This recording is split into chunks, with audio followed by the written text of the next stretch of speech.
Hello viewers, এসপিওনেজ দুনিয়ার একটা নতুন এপিসোডে আপনাদের স্বাগত জানাই। আজ আমরা যার বিষয়ে কথা বলবো তিনি ভারত তো বটেই, সমগ্র স্পাই জগতে নিজেকে সেই উচ্চ মার্গে নিয়ে গিয়েছিলেন যার নাগাল পেতে হলে অমরত্ব নিয়ে জন্মাতে হয়। এতক্ষণে হয়তো থাম্বনেল থেকে বুঝতে পেরে গিয়েছেন কার কথা বলছি। 11 এপ্রিল 1952 রাজস্থানের সীমান্ত ঘেঁষা শহর শ্রী গঙ্গানগরের জে এম কৌশিক পিতা আর মা অমলা দেবীর কোলে জন্ম নিল এক বিস্ময় বালক, নাম রবীন্দ্র কৌশিক। বাবা এয়ারফোর্সে কর্মরত হওয়ায় দেশপ্রেম যেন সহজাতভাবেই শিরায় শিরায় বইছে। ছোটবেলা থেকেই পড়াশোনার পাশাপাশি হুড়ধার মস্তিষ্ক আর তীক্ষ্ণ বুদ্ধি কৌশিককে আলাদা করে তোলে অন্য সবার থেকে।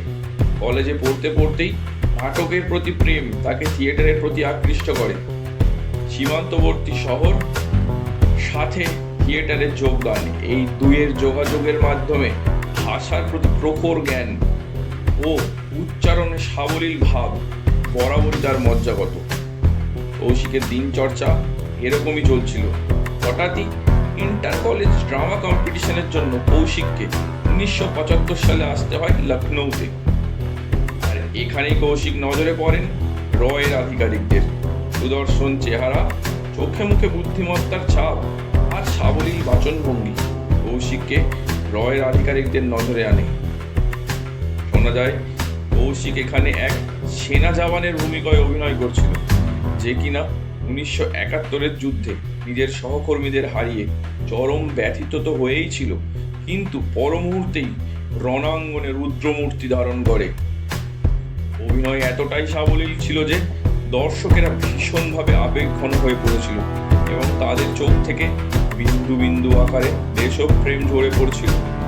হয়তো সেই দিনই লেখা হয়ে গিয়েছিল কৌশিকের ভবিষ্যৎ। কৌশিকের কাছে রয়ের তরফ থেকে অফার আসে জয়েন করার। কৌশিকও হয়তো মনে মনে এরকমই কিছু একটা চাইছিল, তাই সে আর দেরি করেনি। প্রথম পর্বে শুরু হয় প্রশিক্ষণের।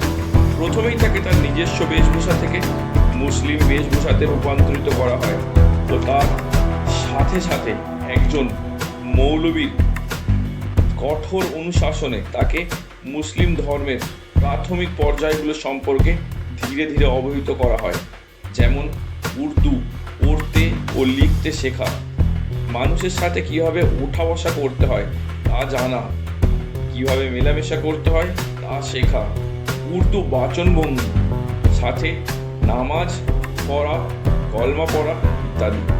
দ্বিতীয় পর্বে ছিল মিলিটারি ট্রেনিং ও গুপ্তচর হওয়ার প্রশিক্ষণ, সাথে ছিল টেকনিক্যাল ইন্টেলিজেন্সের জ্ঞান। কৌশিক প্রত্যেকটা বিষয় এতটাই পারফেক্ট ছিল যে রয়ের অফিসারদের কোনো অসুবিধাই হয়নি ওকে নেক্সট স্টেজের জন্য কোয়ালিফাই করতে। তৃতীয় পর্বে ছিল কৌশিকের একটা ফেক আইডেন্টিটি ও ফেক পাসপোর্ট ক্রিয়েট করা এবং ওর পূর্ববর্তী সমস্ত ডকুমেন্টস সমস্ত সার্ভার থেকে সারা জীবনের মতো মুছে ফেলা, যাতে ভবিষ্যতে ও আর নিজেকে ভারতের নাগরিক বলে না দাবি করতে পারে। এ প্রসঙ্গে বলে রাখা ভালো যে প্রত্যেকটা দেশের স্পাই এজেন্সির এজেন্টদের জন্য এটা ম্যান্ডেটরি।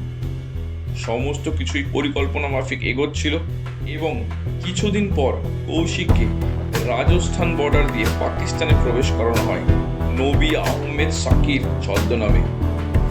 এখানে কন্ট্রোভার্সিয়াল কমেন্ট হয়ে যাবে এটা বলা, তবুও বলে রাখা জরুরি যে কৌশিকের আগে অনেক ভারতীয় গুপ্তচররাই পাকিস্তানে গিয়েছিল এবং গিয়েছে, কিন্তু তারা কখনোই কৌশিকের মতো এত উঁচু স্তরের স্পাই ছিল না। কারণগুলো আস্তে আস্তে বলছি। কৌশিক পাকিস্তানের করাচি বিশ্ববিদ্যালয় থেকে এলএলবিতে গ্র্যাজুয়েশন কমপ্লিট করে এবং পাকিস্তানের সংবাদপত্রে মিলিটারি থেকে জয়েনের আবেদনপত্র দেখে তৎক্ষণাৎ অ্যাপ্লাই করেন এবং পাকিস্তানি মিলিটারির মধ্যে ইনফিলট্রেট করেন। কিছু মতে তিনি অফিসার র্যাঙ্কে জয়েন করেন, আবার কারো মতে তিনি এনসিও অর্থাৎ নন কমিশনড অফিসার হিসেবে পাকিস্তানি মিলিটারি জয়েন করেন। যাই হোক, এরপর 1979 থেকে 1983 সাল অবধি কৌশিক পাকিস্তানের troops movement, army operations, missile bases, military strategies, political secrets, nuclear upcoming programs এবং ইন্ডিয়ার মধ্যে পাকিস্তানের যে স্লিপার সেল আছে তার ব্যাপারে ডিটেলড স্ক্রিপ্ট উইথ ফটোগ্রাফ এজেন্টদের মাধ্যমে ভারতে পাঠান। এর ফলে ভারত সেই সময়ে ও তার পরবর্তী দিনগুলোতে প্রত্যেকটা অপারেশনে পাকিস্তানের থেকে এক কদম সর্বদা এগিয়ে থাকতো।